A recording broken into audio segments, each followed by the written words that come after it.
Joe Rogan is responding after a number of artists, including Neil Young and Joni Mitchell, pulled their music from Spotify. The artists say they're protesting the platform due to Rogan's Spotify podcast, saying he's spreading COVID misinformation. Chris Connolly has that story. Joe Rogan defending his embattled Spotify podcast, trying to respond to the firestorm that has seen rocker Neil Young.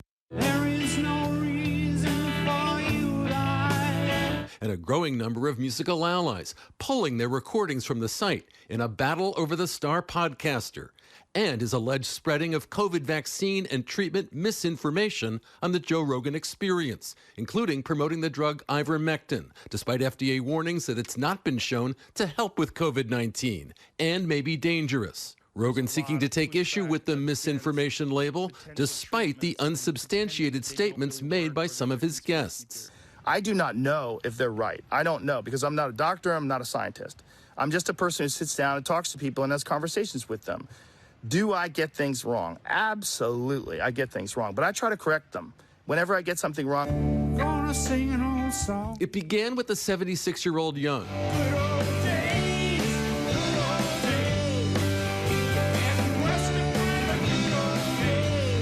declaring on his website that Spotify could have Rogan or me, not both, because Spotify is spreading fake information about vaccines potentially causing death, echoing detailed objections made by 270 experts in an open letter to Spotify weeks ago. The dizzy dancing way that you feel. Kennedy Center honoree Joni Mitchell saying she'll pull her music from Spotify, saying irresponsible people are spreading lies that are costing people their lives. Prince Harry and Meghan, recipients of a $30 million Spotify podcast deal, expressing concerns.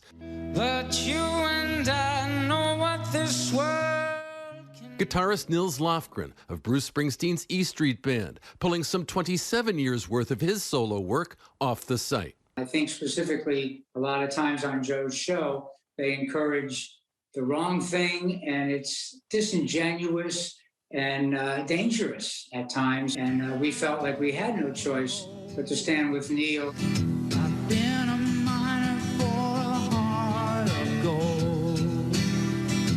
Keep me searching for a heart of gold. Spotify losing billions in market value last week, and the CEO saying the site will add a content advisory to COVID podcasts while directing listeners to a COVID-19 hub with facts and information on the virus. So we'll see about Joe Rogan. One more possibly relevant note, as young people growing up in Canada, both Joni Mitchell and Neil Young were stricken with polio before there was a vaccine. Life-changing moment for both of them. Diane? All right, Chris Connolly, thanks for that. And I want to bring in SiriusXM radio host and ABC News contributor Mike Muse for more on the impact of this whole controversy. Mike, Spotify took a steep loss in market value last week, which a lot of people are pointing to this, but lots of other stocks also took a huge dip last week. Rogan, as controversial as he may be, he is a huge draw. So how do you see this whole thing playing out? Well, first, Diane, it's so great to be in conversation with you again. Oh, welcome good back. to see you too, Mike. Thank you. Of course. As always, you ask such great questions. I think what's making this so interesting and why I'm fascinated is because, as you know, Diane, I love technology and I love focusing on AI and machine learning and big data and really getting into the tech policy aspect of this. And what we're seeing right now is I think listeners and viewers are understanding now that Spotify isn't necessarily like a music company. It's not a record label. It's not a Def Jam. It's not, you know, a Columbia or a Sony. It is a tech company. Spotify, Tidal, Apple Music, they're tech platforms. And what these tech platforms are now wrestling with, I believe actually for the first time, is what is the responsibility for the user and then what's the responsibility for the creator. In Spotify's statement, they say that it is our responsibility to create a space, but at the same time getting freedom of expression to our creators. And then that goes into the Constitution, you know, what allows for freedom of expression, freedom of speech, right? But when does freedom of expression and freedom of speech begin to infringe on others when it comes to a disinformation, and then does that that become dangerous. And I think that is the crux of what we're happening here with Joe Rogan. Spotify is trying to protect the freedom of their creators like Joe Rogan and others, while at the same time making sure that they're able to keep their listeners with accurate information. It's no different than when Twitter began to put marks when individuals or elected officials would spread disinformation, right? And so I think Spotify is going to have to start getting to that area more directly, more poignantly, and actually more quicker. But then also, too, you were seeing on the flip side, creators are making the conscious decision to pull. And I think this is just a new space that we're seeing for these music tech companies, and we're seeing it play out in real time.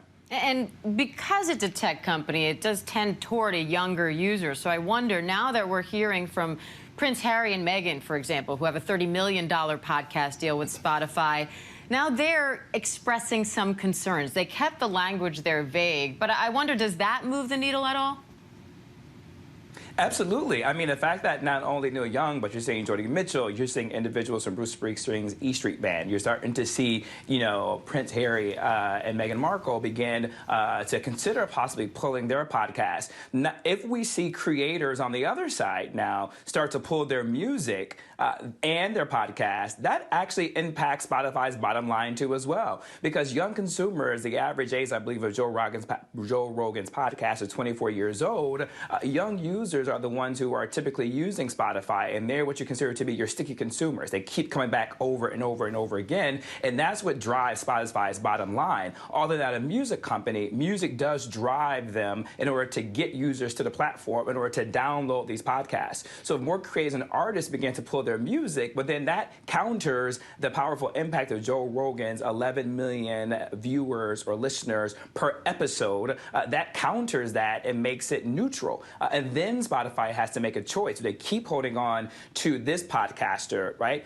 Or do they allow other creatives to pull their music and their podcast? But right now, I don't believe we see enough for Spotify to make that really critical decision of what to do. But if more influential individuals, artists, and podcasters make that decision, Spotify's going to have a tough decision to make, Joe Rogan or the creators. And the CEO of Spotify also came out addressing this and said the site will add a content advisory to all COVID podcasts. Rogan himself also said that he's going to do a better job of balancing things out, and after he has controversial people on, he will have other experts to counter whatever that person said. What do you think of that response? Is it enough? I don't know. We would know if it's enough if we start seeing more content creators pull their site. At the end, streaming, it's all about the number of downloads per episode. And as Spotify being a bottom line that has to be beholden to their investors and has to get a return on their investment, they're looking at that 11 million downloads per episode. That is part of their advertising revenue. That is part of what allows them to make more deals with other content creators and multi-million-dollar deals. And that's a hard thing to let go. But I do believe that the CEO is on the right path in doing that. But we'll see if it's enough and how the other consumers get involved. Our consumers right now across the country are really activists when you think about it. Like, they really want to know what a company's constitution is before they decide to support or if they decide to not to support anymore. So I think we'll know in the next coming weeks if that was enough. And you're going to start to see activist consumers coming out on both sides of this debate, Mike, that's for sure. Mike Muse, we always appreciate you. Thank you, friend.